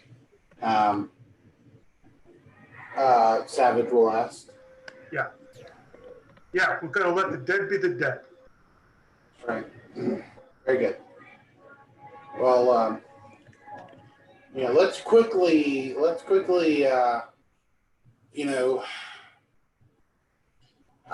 Here's the thing. I think we have gotten the artifacts that we've come for, and we know the rains will be coming very soon. I think it would be wise of us to leave here while nothing has happened too badly to impede us. Come again, Doc. What do you say? We should leave? So what? Yes. Let's go. Let's take our winnings and get out of here while we're still ahead. Oh, okay. Well, let's do that then. Hey, Robert, I'm Coming, gonna send Jim? you. I'm gonna send you a Robert. I'm gonna send you a message real quick about something that happens. I did get it, by the way, Tommy. Just to let you know. All right, good. Yeah, play. I mean, these messages you play them out any way you want to, of course. Hey, you know what? This ring, I get a funny feeling. I don't know if it's the Doc is the poison or because my fingers feeling like all tingly. I mean, you haven't wore rings in a long time, so maybe just feeling you're wearing a ring. I can check it once we get out of here, but like I said, let's take our winnings and go now. Well, but there were some other rooms to go into. I think we should leave them there. Much like Here the you go, skeleton Bobby. room. Here you go, Much like Bobby. the You can have your skeleton shirt back. room, we let the dead rest. Let's let this place lie still. Let's go. No, not where the dead are. Doc, we're gonna be coming back. We're gonna be getting the big statue. We don't have the machinery to do it. But I'm sure the professor, he's gonna But pass. what about the other rooms though? The ones without the doors. Well, we'll check them out when we come back the next time. I mean, it's not like they're gonna go anywhere. I don't know. We were sent here to do a job. I mean, if you men are too chicken. Well, hold it. Now, wait a minute. What is this? You just throwing that word around. Yeah, Doc, we got to see this through. I'm telling you. Yeah, I mean, tingly finger or not, we do have a job to do. You look at Stevens and you see him kind of like looking at the northern doors every once in a while. And he's getting this like increasingly worried look on his face. And he's like, no, listen, chicken, whatever. I think we should take what we have and go now. I really think it would be for the best that we get out of here while we still can. I got an idea. Let's flip a coin. Hey, and I happen to have a coin. Imagine that. And All right. So, who's going to call it? I'll call heads. Okay. All right, I'll be fair and roll for y'all. Heads will be even, and odd will be tails. All right. It is heads. All right. Heads. The See? fates are in our thing. We'll check out one of them. Don't worry too much, Doc. Just one we'll check out. My lucky coin. It's never done me wrong. Come on, Don't Doc. worry, Doc. We'll take care of you. You got that shotgun there. You don't need to worry about anything. He didn't have a shotgun. He has a Derringer, but he gave that to the sheep herder. Well, yeah. Here, you want my shotgun? Does that make you feel good? No thanks. Look, go ahead. I'll back you up. He looks back to the north doors again. But quickly, let's do this in a hurry. Yeah, you just back us up. Yeah. And then I look at Bobby. As you all come back out into the largest part of the octagon room, the area where you come in, you come in from the upper part of it. That part in the lower part is just covered in all this white mist and stuff. And you hear something, and then you look and you see stepping out of that mist, you see this. Let me get over to, well, I'll just use the same one. Let me get to it. You see this figure stepping out of the mist. It's about 8 foot tall. It is a tiger humanoid walking on 2 feet with this wicked looking sword. Everybody make a sanity save. Oh, jeepers creepers. Let's see. Nope, failed. Oh, hold on. Is it based on your current sanity or the original sanity? It's based on the current. Oh, it's a regular saving throw. Yeah. Yeah, regular save based on your current. Oh, okay, so I missed. Yeah. Oh, I made it. Dr. Freak out Stephen? at mad cows, but God's I no failed. trouble. All right, I'll start with Dr. Stephen. You fail. Ooh, you'll take 5 points of sanity loss as you see this creature standing there. Wow. And that is going to, let's see what it's going to do to you real quick. Oh, boy.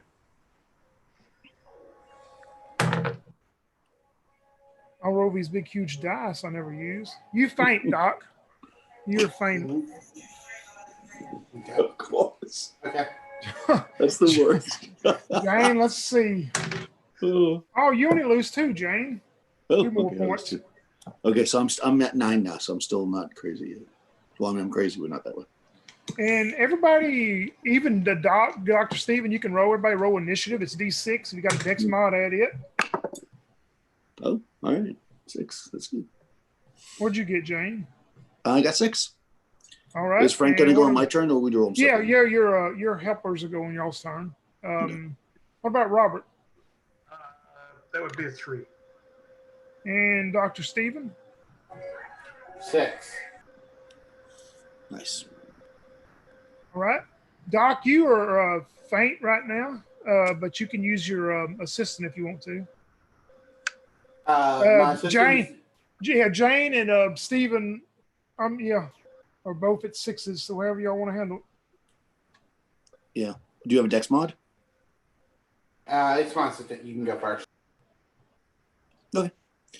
So Jane's gonna reach down, and she's got 2 pistols. She's gonna pull them both out, and then just underhand toss one to Frank, and go, "This is where you prove it, Frankie boy." And then she's gonna shoot at the thing. If she can do all that in one move. Yeah, you can do that and shoot at this creature. He's a good, we'll say where y'all are, it's 10, 20, 30, about 40 feet, maybe 30 to 40. Okay. So my range is 30, so I should be good. Yeah, we'll say that's good. With a semi-automatic pistol. Okay. So she takes 20. A 20 hits hit. it. Yeah, natural 20, so it's a 20. Oh, it's a nat 20, so max damage plus a roll again. Oh. All right, so D6 plus 1 for the semi-auto pistol, so that's 7, and then a roll again. 2 plus 1 would be 3, so that is 10. Wow, that's a good shot. Yeah, excellent shot as you shoot into this thing, and you don't see any blood appear or anything, but you definitely tell the bullet struck him. It was a good clean shot, whether or not I hurt him or not. Well, that's a whole other thing. And I guess Frankie will take a shot too. All right. Yeah, he's a lab assistant. Yep. That's all that has to be said. He fumbles with the gun and shoots the ground. The assistant for the good doc, what would he like to do? Yeah, he's probably just going to start screaming and freaking out and, just unload at this thing if he can. And he rolls a 5. So, he's a What's he shooter. got? What kind of weapons he using?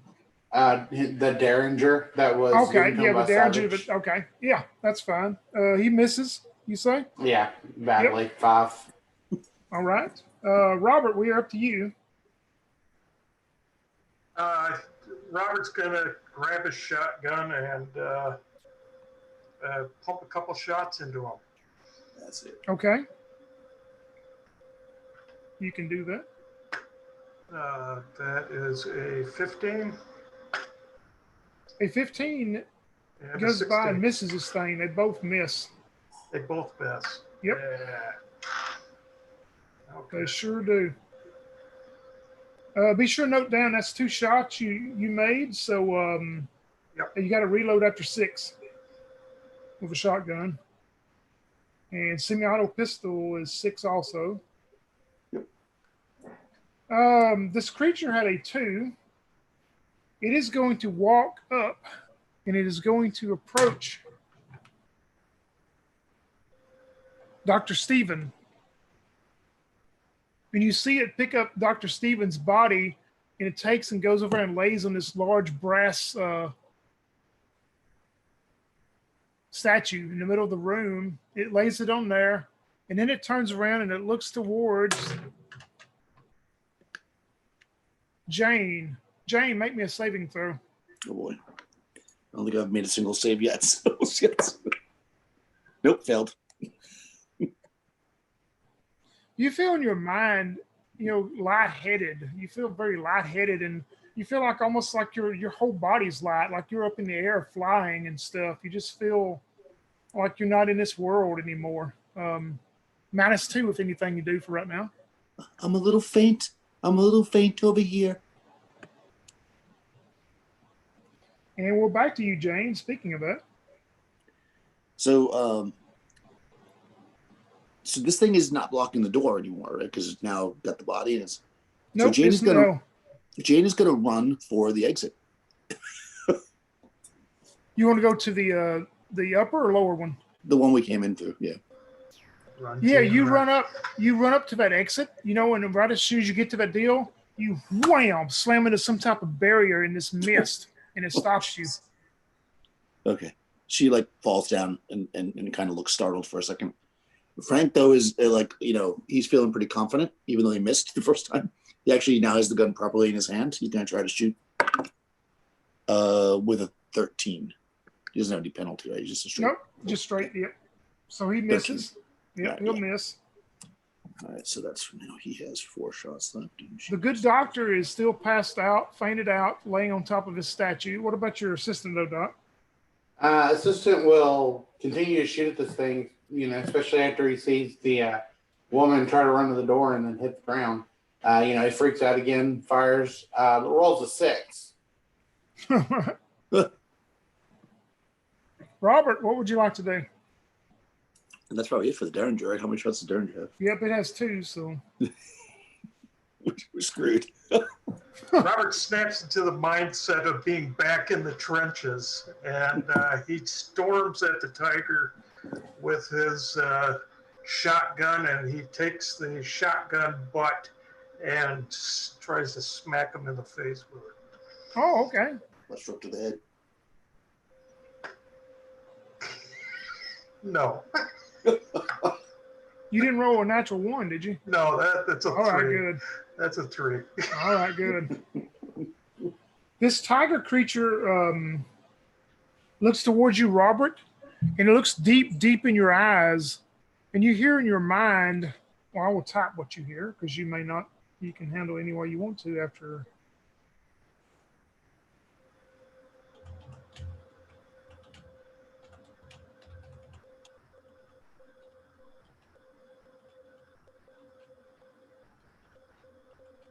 This is what you hear in your mind, Robert, as it looks towards you. You hear that in your mind. Then it is going to take off running towards Jane's assistant. As it does, it is going to reach out first with these large claws and try to claw into him. Oh my, he just rolled a nat 20. The assistant will take, let's see, 7 points of damage total. Oh, geez. Yeah. Well, that's almost double what he's got. So yeah. So you can tell us if you want to how he ends the assistant's life. Yeah.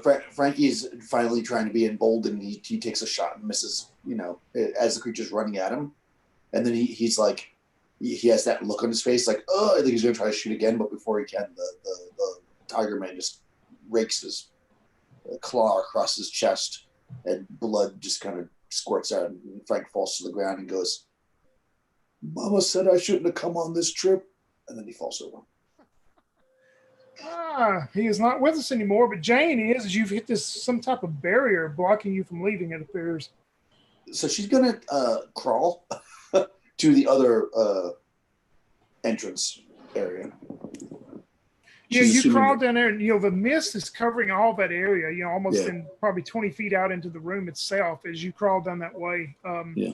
you start feeling that area, and you feel like some type of barrier blocking it also from leaving. Okay. She will cower then. All For right. now. What about the good doctor's assistant? As you're still passed out.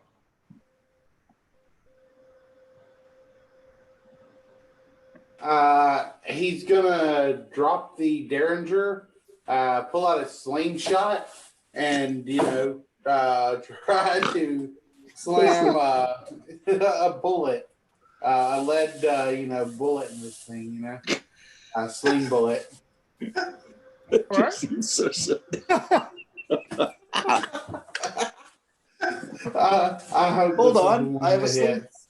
Please let it be the one that hits. 13. Yep, he misses. Okay. Robert, we're up to you. Robert will boldly say, "Hey, my tiger god, this doesn't have to end this way. We could just call it all good and just let us live and walk away, and we won't bother you anymore." All right, I will type a reply to you of what you are going to hear in your mind.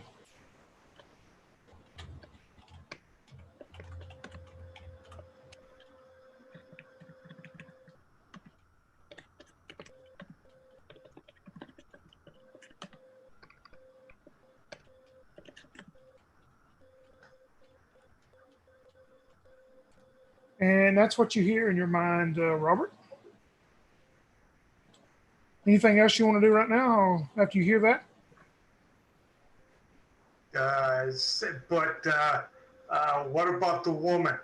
She's my woman. So what about that? You could have the doctor. The doctor's fine. He's not a good doctor anyway.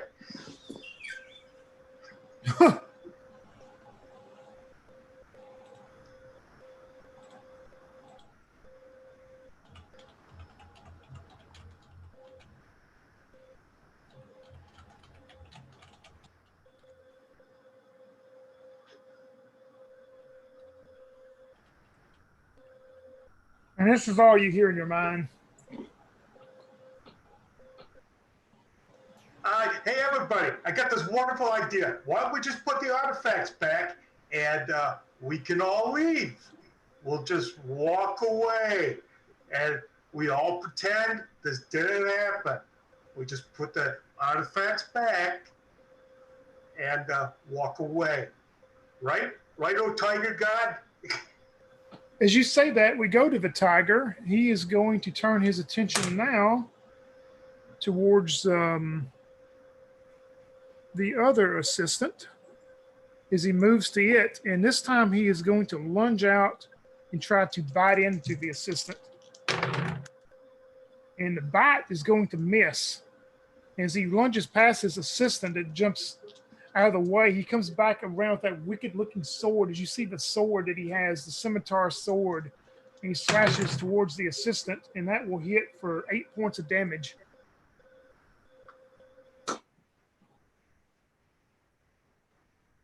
Poor Dave. Dr. Steven, you want to tell how Dave ends his life? Oh,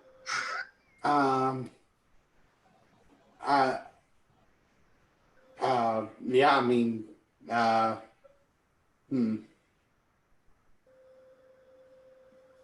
There was the tiger god hit him. Yeah, he just cut into him with the sword for 8 points. I'm gonna say that the tiger god, you see him swing his sword or whatever, and you think you're about to hear a slicing noise and stuff, and it's gonna be the guy's gonna be cut in half or something. But actually, it's you hear almost a as the sword reaches him, and it's 1 second, the guy is standing there with his slingshot, and then the next second he's just gone, turned to dust or something, just like this sword just knocked him out of existence. It pretty much did. Oh my god. I mean, you We brought are a up to- slingshot to a sword fight. We're back to you, Jane. You've heard your friend Robert saying something about let's just put everything back and let's leave. So Jane is going to say, I'm good with that. I'm good with that. And she's going to get up and start walking towards the room where the treasures were with her bag that she has, like kind of holding it out in front of her, like she's giving it back. All right, you're going to go back and start putting stuff back in that treasure room? Yep. All right, you can do that. Dr. Stephen, you'll wake up and find your stuff laying next to this brass statue of the tiger god as you're waking back up, coming to your senses. And does he see the actual tiger god before him? Yeah, I mean, you come to your senses and you see the two assistants dead, and you see Jane walking back towards the treasure room. You see Robert standing there with a shotgun, and you see the actual tiger figure with his sword and all that standing there.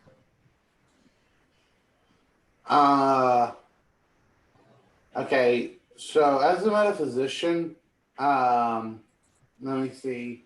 On that lore, like it says that I know like languages and stuff like that that I may not normally would know. Could I like roll my lore and attempt to like talk to this tiger god like in the native language that that's he would actually understand? it would is actually an attempt to read unknown languages. I mean, if there was some book there or something that you could read, but I mean, it's something like that, but it's actually to speak it now. Okay. All right. Well, never mind. Okay. So, he's just kind of in shock. I don't think he would know what to do. All right, that's fine. Robert, we're up to you. Hey, Doc, we've made an agreement with the tiger god. We're going to put it all back, and we're going to just walk away. Yes, of course. Okay. I understand. You know, sometimes you lose a ball game, and you know you'll be back, and you can win again another time. But today, hey, we're just going to walk away. We're going to put everything back. Agreed. Let's do that. And the doctor will begin to put back all that they took from the temple. See, Tiger God, we're working with you. I told you, it didn't have to end that way. Yeah, and you hear this in your mind, Robert, as you put back the stuff that you had also. Yes, but All not, right, yeah, but not the ring. Yeah, you hear as you go back over there and start putting stuff back, and you look down at the ring. You hear this in your mind.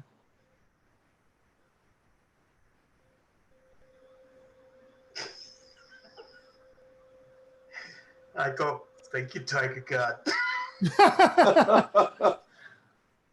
You're very good, Tiger God. I like this. Yep, We'll come back and worship you another time. If y'all put all this stuff back, you see him walk back to the mist and walk back into this mist and just disappear out of sight. And all of a sudden, the mist and fog stuff starts rolling back out to the outside. As you see, the two entrances are opened up now as you've done that. So Okay, now this might be a really stupid idea, but can we just grab it and run? Yep, that's exactly what I'm right. As soon as it's gone, that's exactly what I was thinking. Well, You want to go back and grab the treasure? It's a new inning. we watched the thing roll back. She's gonna. Stevens is not going to do that. Stevens is going to leave while he still has a chance. All right, Dr. Stephen, you're going outside? Now that you asked that, yes. All right. Jane, are you and Robert both staying inside the temple? Well, I mean, staying inside seems like a strong way to say it. Oh, We're gonna wait till all the fog disappears. And then I'm gonna look at the pile of shit, and I'm just gonna grab something. We'll say the polished ivory ring, and then she's gonna grab it and she's gonna run as fast as she can for the exit. All right. Make me a just a save. Oh boy. No modifiers. Well, I've no. not I tell you used- what, if you got a Dex mod, you can add your Dex to your roll. Okay, good. I do have a dex one. I'm not doing good with saves, so this could be the end. Oh no, 14. So 15. That should make it unless there's a negative. My save's 13. All right, Robert, you gonna grab some stuff and run out? Yeah. Make me a save. If you got a Dex mod, you can add it. So quickly we No. die. You don't make it? No. Oh, Ooh. Robert, you start. Maybe you of course let the lady go first. You let the lady grab her stuff and run out. Yes. You turn around, and start running out through the temple, and the top of the roof starts just caving in on top of you. As it seems the whole thing is shaking, the whole ground is shaking and crumbling, falling in. And hey, that's not bad. You only take 5 points of damage as rocks and stones and fall in on top of you, Robert. That's not bad at all.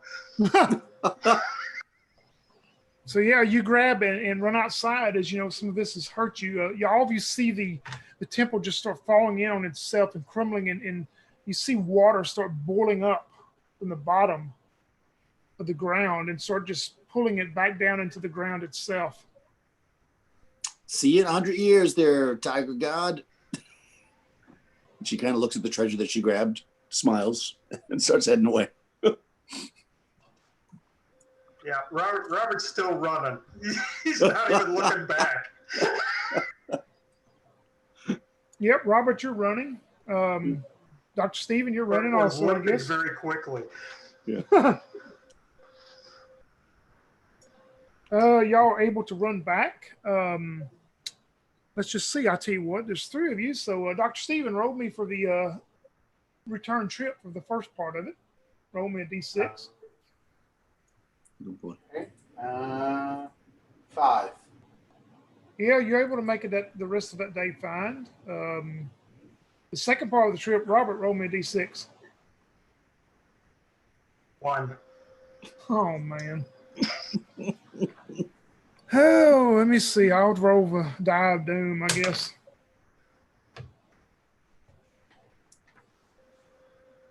Oh, well, let's just see how this plays out. Y'all are moving along on that second day. Let me show you what you are going to see in your path. And there's no way around them.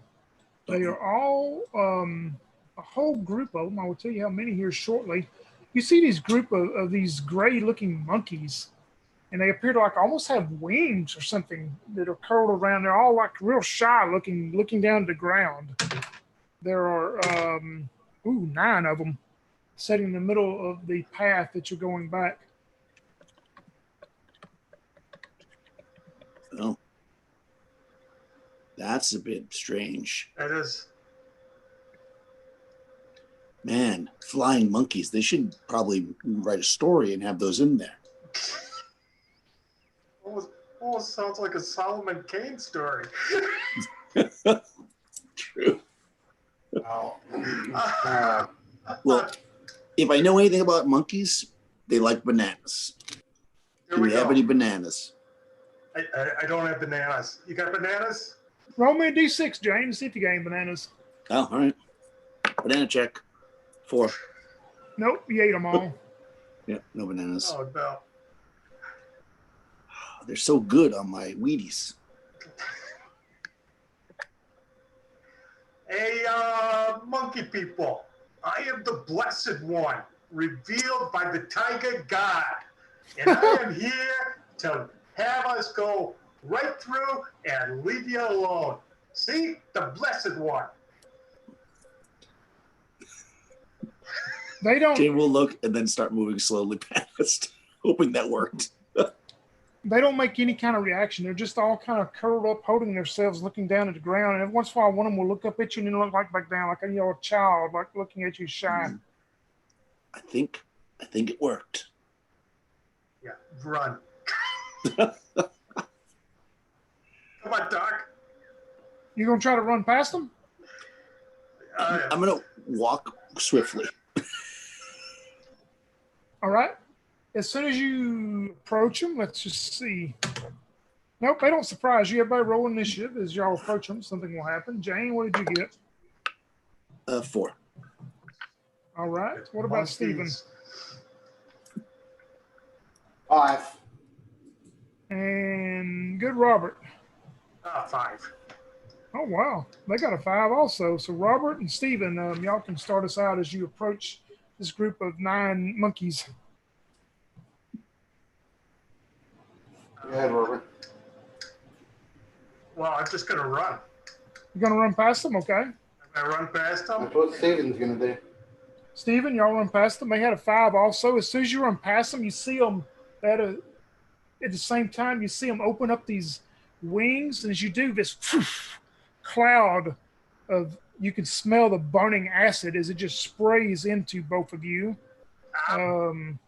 Let's see, Robert, you will take 2 points of damage from the acid, and Stephen, you'll take 4 points of acid damage as they just continuously just spray this acid cloud all in front of y'all. Okay. You're able to keep moving past them though. Jane, what would you like to do? While they're You're kind of at the rear, so this acid cloud is in front of you. Yes, I'm just going to go around behind them. Yeah, you want to try to sneak around past them or behind Yeah, them? I'm just going to be like, I have a little sneaky skill, actually. Yeah, if that's necessary. But yeah, use that, man. yeah, what is it? Let's see. I haven't used it yet. Is that just my regular tools skill? Would that be? Let me I'm look not sorry. down. Move silently, yeah. Yeah, so it'd be part of the tools skill. Okay, hold on. Oh, I got 1, which should be good. I'm imagining. Oh yeah, you should have a 2 out of 6. So yeah, you're able to find a way past them, around them. You may get your clothes a little bit dirty, but you're able to get around them. Yeah, when we get past, assuming they don't chase, she'll say to them, "Good job distracting them, boys. Good job." Huh. They do not follow after y'all get around them and continue on. You're able to get on and continue. They don't follow or chase you down at all. Excellent. Nice. You make it back to the village. Let's see. Yep, y'all make it back to the village. With whatever things you were able to. You send for the note to be sent back to the States. And as you do, we'll start with you, Dr. Stephen. How's the story going in for Dr. Stephen as you make your way back to the States? When Dr. Stevens gets back to the state, he will take that dino foot plaster that he had to a museum to get it authenticated and everything. And over the next couple of days, there's all this there's this small rave about it. But of course, it's largely debunked and proven to be a fake. This disgraced doctor who had lost his right to practice suddenly has a dino foot. Yeah, okay. And yeah, that's how it ends for Stevens. All right. How about Robert? Robert will, as he returns to the States, he'll go to a friend who's a fence, and he'll get the artifacts that he grabbed appraised, and then he'll compare that to the price that the professor offered him. And depending on whichever one is the better, he'll buy a nice ring and he'll track down Jane. And he'll make this wonderful proposal of going to meet Ma. And we can meet Ma. And then for some reason, he has this burning desire to move to Detroit and get Tiger season tickets. Perfect. How about Jane? So Jane, doesn't end up getting into the Sears and Roebuck catalog, since this exhibition wasn't as successful as planned. But she gets into a little local catalog, and she's happy with that. And then finally getting married, to Bobby, and being a good mom to her kids. And she retires off into the What's West, the I land of guess. Detroit? Into Detroit. Exactly. All right. Let's see. How about I start my endings? I'm going to start with you, Robert. Roll me a D20. If you got a charisma mod, you can add that. Oh boy. Whew. That's an 11. You actually, when you go back to the institute and compare the prices, they offer you double of what your fence guy did. So they offer you double for the artifacts. They will pay you double that. So you come out better going by the institute. And I'm legit. Yeah, and legit about it. You able to do that? Make plenty of money to buy those season tickets to go see the Tigers. Stephen, you get a knock at your door one day. You open the door, and this very finely dressed young man, I'll say young, probably late 20s, is standing there. And he says, good day, sir. I am Dr. Victor Frankenstein. I understand you used to practice medicine. I am in search of an assistant to help me. I am doing some work on the side for the Arkham Asylum. Would you be interested in taking the job?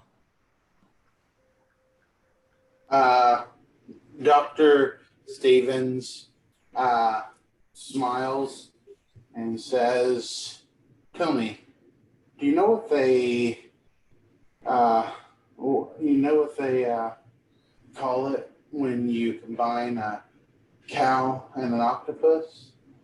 And then he says, they call the board of directors to revoke your license, and he'll shake the man's hand to accept his offer. All right.